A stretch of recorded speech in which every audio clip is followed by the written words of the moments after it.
Mr. President. Senator from Oklahoma. Mr. President, first of all, I really appreciate the fact that our colleagues from West Virginia, North Dakota, Kentucky, and all of us are getting together on this on a bipartisan way. I think it's worth repeating to make sure everyone understands where we are on this thing, what a CRA is.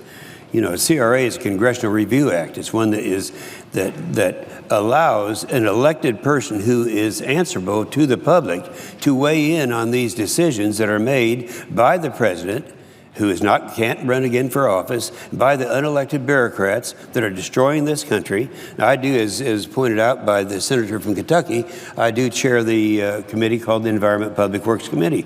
And on this committee, we deal with these regulations.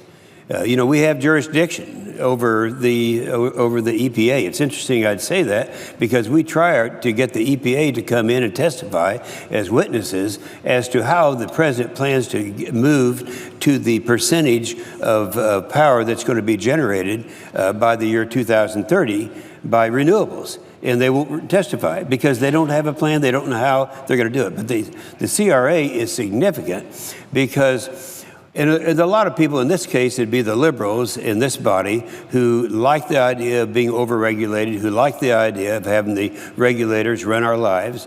And they're the ones who would love to go home when people are complaining about the cost of all these things. They can say, well, wait a minute, don't blame us. That was a bureaucrat that did that. And that wasn't me. Well, this forces accountability. And these guys don't like it. I can assure you right now that we're going to give everyone an opportunity to weigh in on what these issues are. They would much prefer to go home and say, I know we're overregulated and I know it's destroying our states, whatever those states happen to be, but it wasn't me. Don't look at me. Well, now we're going to say who is responsible, because what's going to happen is we're going to have a vote. And the vote's going to take place. And then, of course, I think the senator that our leader is correct when he says that the president would probably veto this. If the president vetoes it, then it comes back for a veto override. And then people will know who's for it and who's against it. So I think a CRA has another great value. It forces accountability by people who are answerable to the public. Now, on the issue that we're using today, the interesting and the consistent pattern that we have is that what this president does is he gets the things they try to do through through legislation, and those things that have failed through legislation, he tries then to do regulation. Let me give you an example. Another issue that is not the issue we're talking about today is the WOTUS issue, the waters of the United States. Historically, it's been the states who had regulation over the waters, except for navigable waters. Well, of course, liberals want everything in Washington. So 5 years ago, a bill was introduced, and the bill would have essentially taken the word navigable out so that the federal government would have control over all the waters in my state of Oklahoma and throughout America. Well, that sounded, two of them introduced a bill. One was a Senator Feingold from Wisconsin. The House member was Congressman Oberstar from one of the northern states, I don't remember which one it was. But they introduced the bill to take the word navigable out. Well, this, not only did we overwhelmingly defeat the legislation, but the public defeated the two of them in the next election. Now, the president is trying to do what he was not able to do through legislation, through regulation. Same thing is true. The senator from West Virginia is right when he talked about what they are trying to do. And it is really, really interesting when you look at this bill. We're talking about the emissions of CO2. Well, the first bill that was introduced was 2002. It was the McCain-Lieberman bill. We defeated that. And the next one was the McCain-Lieberman bill in 2005. And the third one was the Warner-Lieberman bill in 2008. Then we had the Waxman-Markey bill that we never even got the vote on because nobody was going to vote for it. So what they failed to be able to do legislatively, they're now trying to do through regulations. And that's why a CRA is significant, because it does force accountability. Now, let me make one other statement. This thing about Paris that's going to take place in December.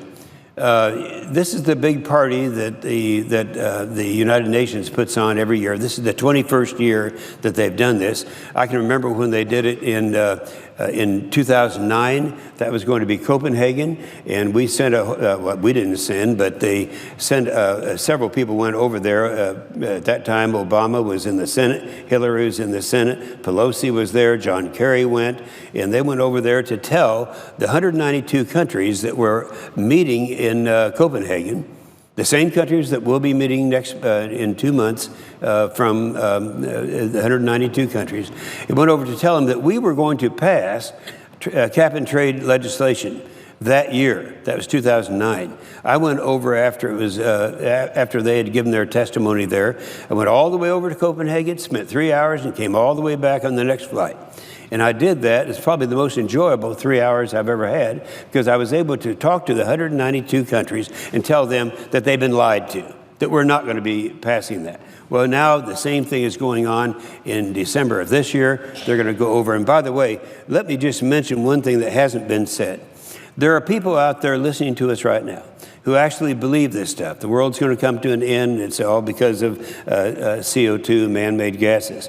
This is something that we've been listening to for a long period of time. And I remember right before going over to Copenhagen in 2009, at that time, the director of the Environmental Protection Agency was Lisa Jackson, an appointee by President Obama. And I asked her this question on the record, live on TV. I said, you know, if we had passed any of the legislation or the regulations that we're talking about passing, would this have an effect of lowering the CO2 worldwide? She said, now keep in mind, this was an Obama appointee. And by the way, Obama was president at that time, and he went over to Copenhagen. She said, well, no, it wouldn't reduce emissions worldwide because it just pertained to the United States. This isn't where the problem is. The problem's in India, and it's in China, it's in Mexico. And so the problem that we would have there is that, yes, we might lower our CO2 emissions in the United States. However, those other countries won't. And it could have the effect of increasing, not decreasing, CO2 emissions.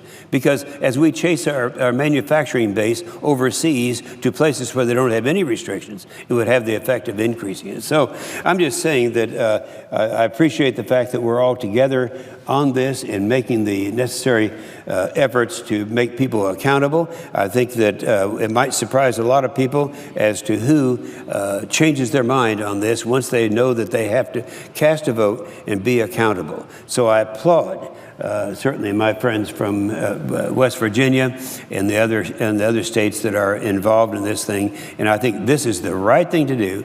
Let's keep in mind, I remember with Utility MAC, that's Maximum Achievable Control Technology, MAC. That was the first shot to put coal under. And at that time, we did a CRA, and we actually came within 4 votes of getting the thing passed. And that was the time when Republicans were not a majority. So I look for some good things to happen here, and I think we're doing the right thing, the responsible thing, and I yield the floor. Mr. President. Senator from West Virginia. Mr. President, I ask